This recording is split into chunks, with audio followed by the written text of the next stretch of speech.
Hey everybody, it's Lady Led. Last month I started my fall garden. I gave you a video of me planting my lettuce seeds and planting my chard seeds and getting some things together. So it's time. It's time for me to harvest for one, and I didn't want to harvest without bringing you along. So it's time for me to give you part two of prepping for my fall garden and give you an update of how things are coming along.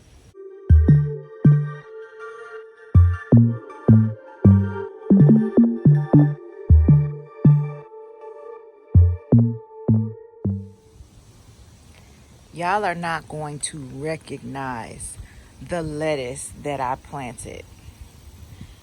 I planted these out there. I had them out there on some pallets. Now we've moved those pallets inside the new greenhouse. So I brought them up here because I wanted them closer to me so that I could monitor them, make sure the geese weren't jumping and eating it and all that. And so this is the romaine that I planted. And see what I'm saying? It's time for me to get a salad going. So I was tempted to just come out here and cut it, but I was like, no. I gotta show y'all. And then this is the one. This was that one that I tasted that was somewhat edible. So I kept it, but y'all, it went to seed, which is okay. I'm gonna let it finish. And I'm gonna collect the seeds to that because it is a very nice, tasty lettuce. I did plant some more. I believe it's called oak leaf blend because I had some seeds with that look just like this. So this is what's going on in the two lettuce bins. The spinach never sprouted, but that's okay. That's okay. I am going to keep trying. Y'all, it's like 67 degrees today. That's why I have on a sweater. Like, for real. It's 67 degrees and it's high noon. As you can see, the sun is right up above, giving me an ugly shadow. Okay, that's a little better. Better light, y'all. But anyway, so I want to show you my chard so you can see how it's been coming along. My beets and my chard. Remember, I mixed them because I kind of want to treat them the same. But I'm hoping maybe I'll get some bonus beets in the process. So let me show you those. So if you look closely, you can see I've got some new sprouts. These were some of the seeds that hadn't even come up, right? Now that it's cooler, they are literally sprouting like crazy. This, I truly believe this is actually chard because of the color of the stem. It's not really all that red, and that's fine. Yes, a little bug eating, and the bugs were tagging it at first, but I just kept cutting off the bug eating leaves and tossing them out, and now I'm starting to get something that's ready for a salad. Look at that. Look at that. That is definitely about ready. And here's some more sprouts. Same seeds I planted a month ago, y'all. This is that lettuce that I really don't like. I let my chickens have this, so I'm growing it for them. I just don't like this texture, and I don't like that hairy stuff down there. Not my cup of tea. But that one is doing great. And then there's some more chard, and then I believe these are beets because you can see the little red vein. And then my extra beets that I planted, most of them up front came up fairly quickly. I also had some back here, but I also tossed some lettuce seeds in here. So this is actually some lettuce that's coming up, and this right here has to go. This is a volunteer tomato seed, so he doesn't belong. Bye, little tomato seed.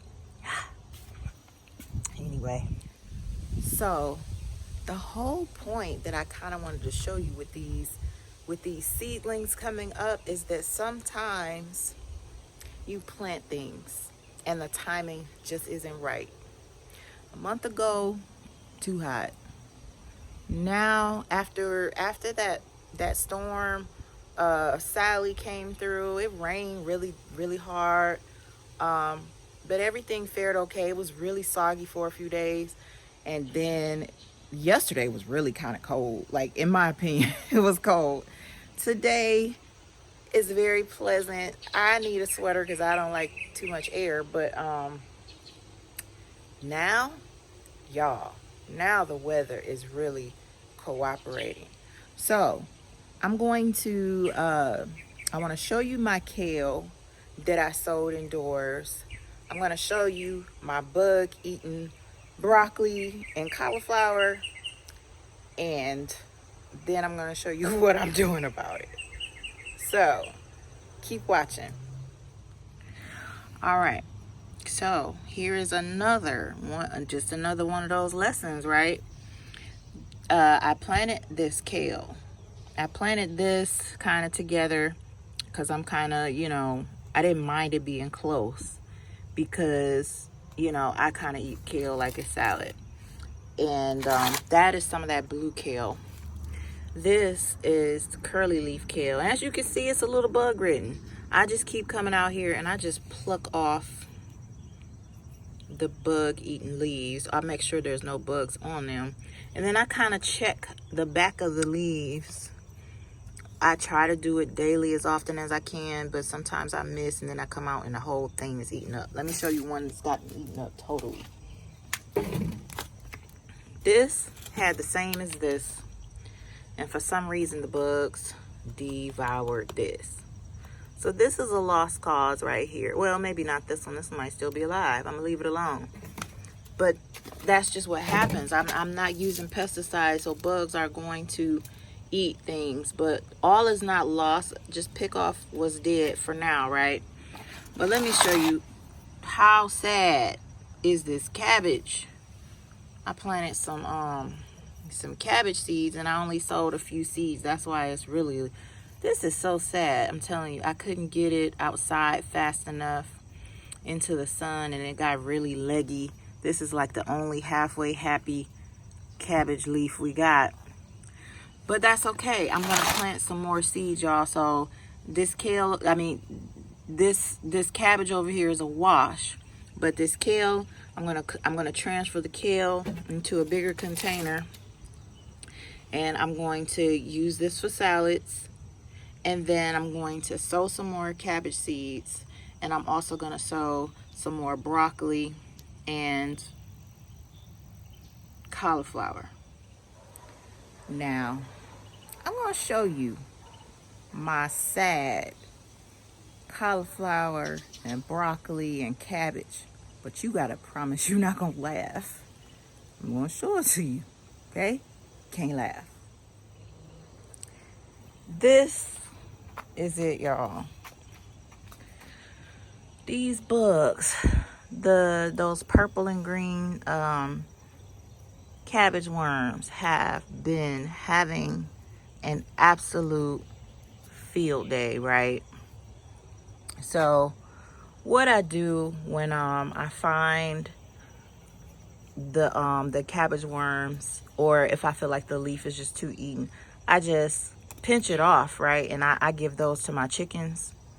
But I want to show you that all is not lost. Like if you wait and let it regrow, you see I have new growth. And here's the good sign. The new growth is not bug eaten. Okay, so that means there's still life here. Here's another one. I bought these as starter plants from the nursery, right? And the whole reason why I was kind of hesitant to bring them outside was because I didn't want this to happen. But the problem was they weren't getting enough light and they were starting to turn yellow. And I brought them outside and they started really perking up and really looking happy. And then the caterpillars got them.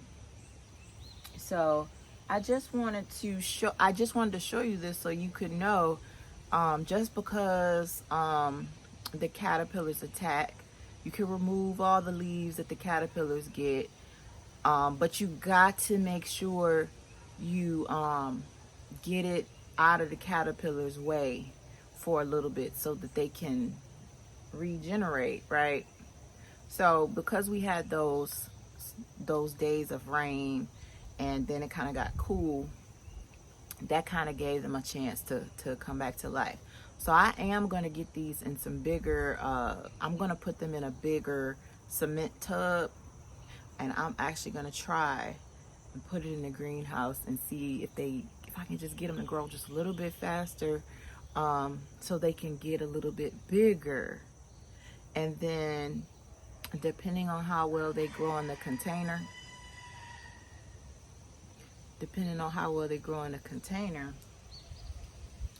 I may find a spot in the garden and put them out there. But I don't know yet. Sometimes things grow in... Really? You hear that? He's going at it. Anyway,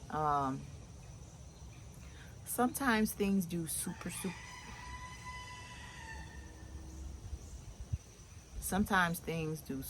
well in a container, and sometimes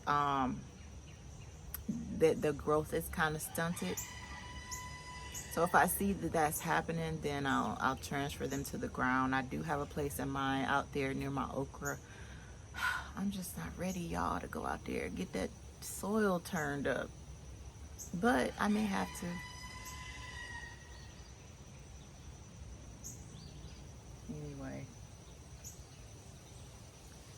Anyway, don't give up on your caterpillar eating vegetables.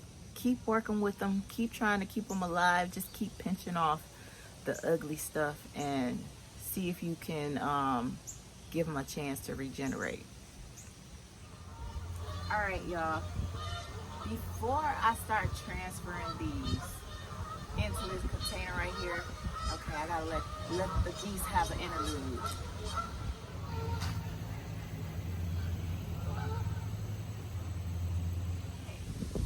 Now that that's over, before I put these in here, I want to talk about spacing.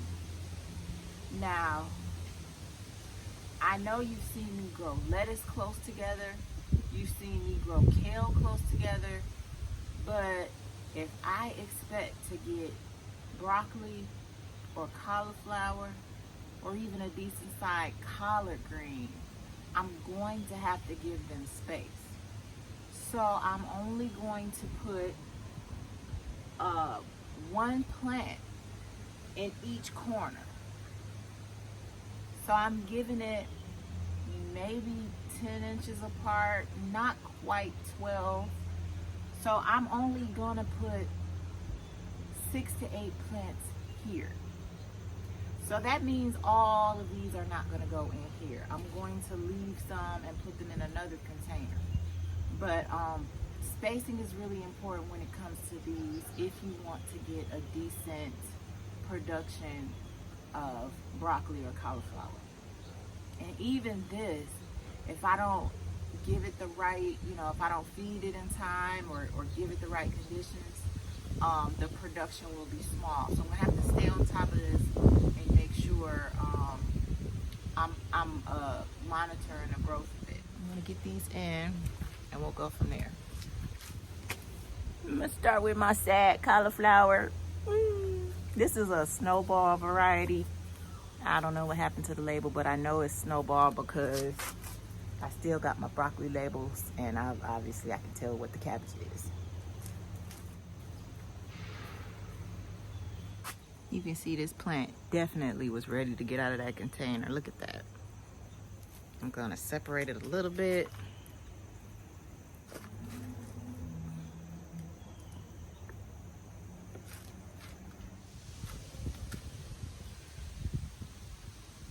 So that means I only have space for 4 cauliflower and 4 broccoli plants. All right, I'm gonna water them, and then I'll work on finding me some more spaces for my other plants.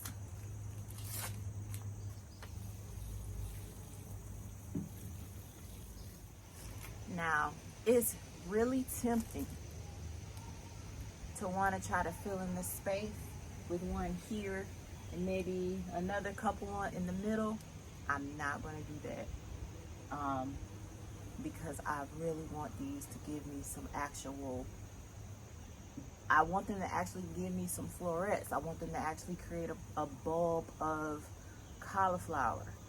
So in order for that to happen, not only do I have to give them enough space, but maybe in another few days I need to come give them some 511 or something and make sure they have the nutrients they need.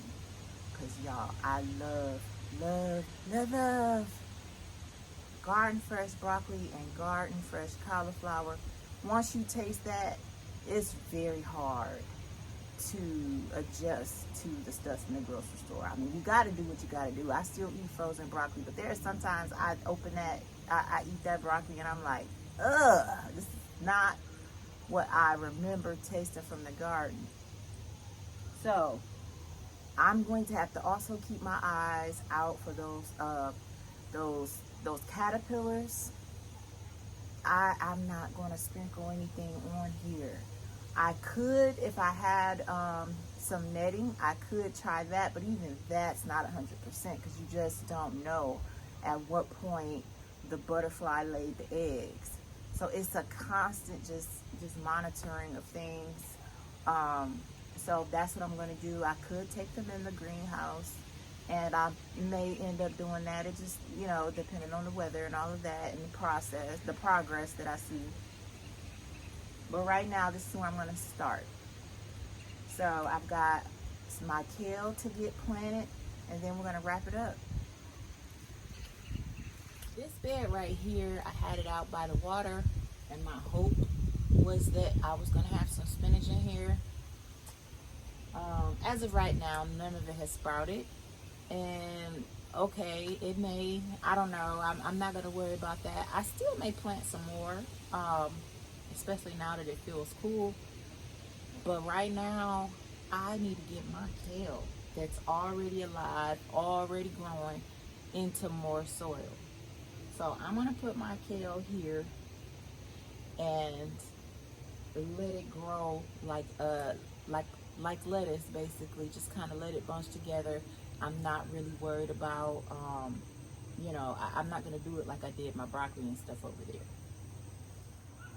So if you look at it now, it looks like it's not much. But once I get it in this soil in a couple weeks, it should be ready. It should be ready to start getting some harvest in a couple weeks. And y'all, this is some bok choy I planted. It's still growing, so I'm gonna leave it alone. I'm gonna say goodbye to this. So I'm gonna take what I have here and I'm gonna put it in here. I'll take my curly kale, also put it in here, but then I'm also gonna sprinkle some more seeds too. Look at that! I even got a worm living in there, giving me some nice worm castings. Hey! No wonder this kale's so happy. It's gonna be even happier in a minute. Fail! I'm hurting my kale. Oh, I think I broke the stem on that. Oh well, we'll see. I'm making a terrible mess.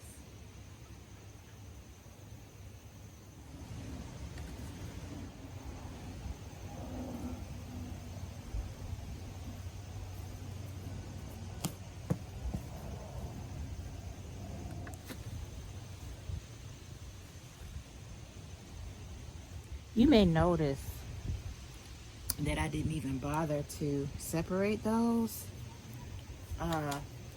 By the time you try to separate those, you'll like totally hurt all the stems. So I'm not separating them because like I told you, I grow these like salad, and all I'll do is if I feel like they need to be thinned out, I'll harvest them and I'll eat them and let that be that.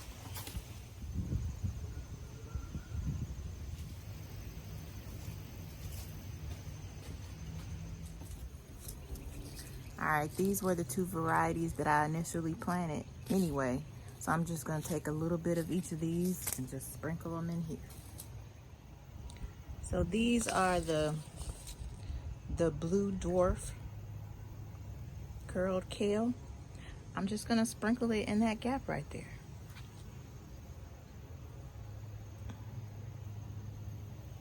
And then I'm gonna do the same for this one. So those were my fall updates for now. Of course, they're ongoing, so I'm gonna keep you updated. So just keep watching, keep on the lookout.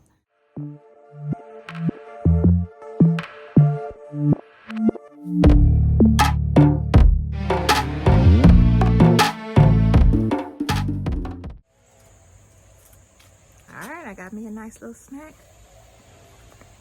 Thank you all so much for watching. Have an awesome fall season, y'all.